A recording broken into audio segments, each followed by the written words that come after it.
Good morning student. कक्षा 8 में आज हम पाठ 12 पढ़ेंगे, पौधे के पंख। इस पाठ में शशि प्रभा शास्त्री जी ने अपने जीवन की एक घटना को डायरी के रूप में लिखा है। 24 जनवरी 1962। यह श्रीधर मेरे सामने लेटा है और मुझे आज बेहद बुरा लग रहा है।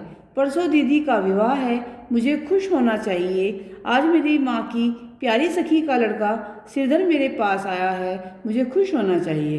क्योंकि दो खुशी की बात है कि एक तो मेरी बहन की शादी है और दूसरे मेरी मौसी का बेटा आया है, तो मुझे खुश होना चाहिए।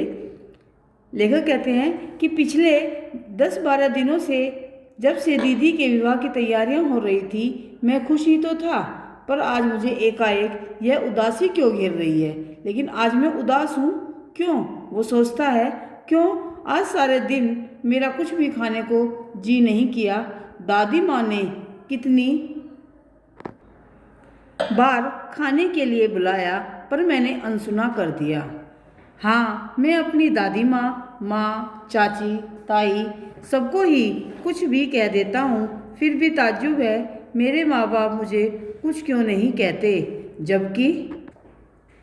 जबकि दयाल के माता पिता उसे जरा सा अशिष्ट व्यवहार करने पर भी कितनी डांट लगाते हैं। दयाल ये लेखक के पड़ोस में रहने वाला एक उनकी ही हम उम्र एक बच्चा था उस समय, लेकिन वो अगर थोड़ा सा भी कोई अशिष्ट व्यवहार करता था तो उसके माता पिता उसे डांटते थे, लेकिन लेखक के माता पिता उसे कुछ नहीं कहते थे। हाँ, तो मुझे आज सारे दिन बुरा लगता रहा, कहीं मुझे श्रीधर से जलन तो नहीं हो रही। मुझे लगता है बात ऐसी ही है। रीता मौसी के साथ श्रीधर आया है तो आते ही मुझसे बोला, बॉल खेलोगे?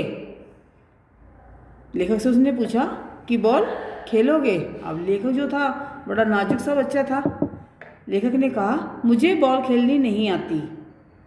मैंने साधारण ढंग से कहा। लेखक कहते हैं, मैं तो बिल्कुल सामान्य तौर पे कह दिया, भाई मुझे बॉल खेलनी नहीं आती।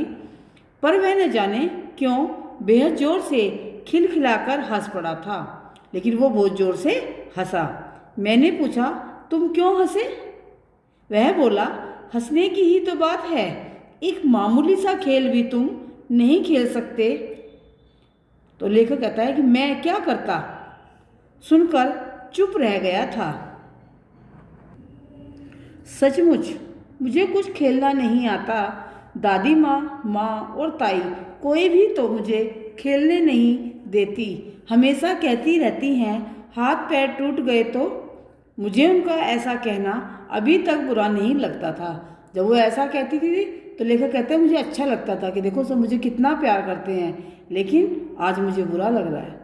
पर आज श्रीधर के सामने अपनी मजबूरी और अनाड़ीपन को देखकर मुझे अपने पर क्रोध आ रहा है। आज मुझे दुख भी हो रहा है और आज अपने ऊपर मुझे गुस्सा भी आ रहा है, क्रोध भी आ रहा है। कोई मुझसे पूछे कि क्या मैंने अपनी ज़िंदगी में श्रीधर को ही देखा है। कोई मुझे कहने लगे कि तू आज इतना गुस्सा करके दिखा रहा है, क्या तूने इससे पहले कोई बच्चा नहीं देखा? तो ये सच है। सचमुच मैं अपनी ज़िंदगी में श्रीधर को ही अच्छी तरह देख पाया हूँ। दादी माँ मुझे पड़ोस के किसी बच्चे के साथ खेलने नहीं जाने देती।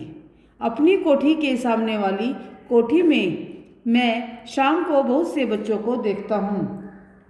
वे आपस में लड़ते हैं और खेलते रहते हैं। मेरा मन कितनी बार उनके साथ खेलने के लिए ललक उठना, इच्छा होना मन में, चाहत होना कि मैं भी उनके साथ खेलूं, काश मैं भी खेल पाता। लेकिन उनके घर के उसे खेलने नहीं देते थे।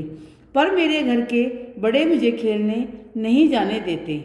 उन्हें डर है कहीं मैं चोट चपेट न खा जाऊं, कहीं मुझे नज़र ना लग जाए। अब तो मैं खुद ही खेल कूद से डरने लगा हूँ। जब हम कोई काम करते नहीं हैं और हमें उस काम से डर लगने लगता है, तो लेखक को भी खेल कूद से डर लगने लगा, क्योंकि उसके जो घर के बड़े थे वो उसे खेलने जाने नहीं देते थे। जब वो खेलने ही नहीं जाता था तो अब उसे खेलने से डर लगने लगा। अपने लॉन में ही मैं अपने नौकर किस्नू के साथ खेलता रहता हूँ। मैं अपने आप ही बॉल फेंकता हूँ, बॉल झाड़ी अथवा नाली में चली जाती है तो किस्नू मेरे लिए गेंद ढूंढ कर ले आता है और मैं फिर गेंद उछालने लगता हूँ। अपने स्कूल के साथियों में भी मैं एक दो से ही बात करता हूँ।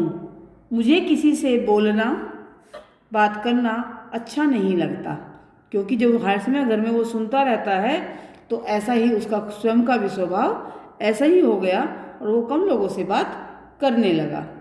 माँ कहती है लड़के गंदे और चोर होते हैं, उनकी सोबत में रहना साथ में रहना, मित्रता करना उनके साथ अच्छा नहीं है।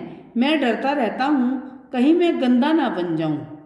मैं भी ये सोचता था कि अगर मैं उनसे बात करूँगा तो मैं गंदा बन जाऊँगा, लेकिन लेखक कहता है कि आज मुझे अपने ऊपर बड़ा अफसोस हो रहा है, पर आज मुझे लग रहा है मैं सबसे गंदा हूँ, क्योंकि मुझे खेलना नहीं आता।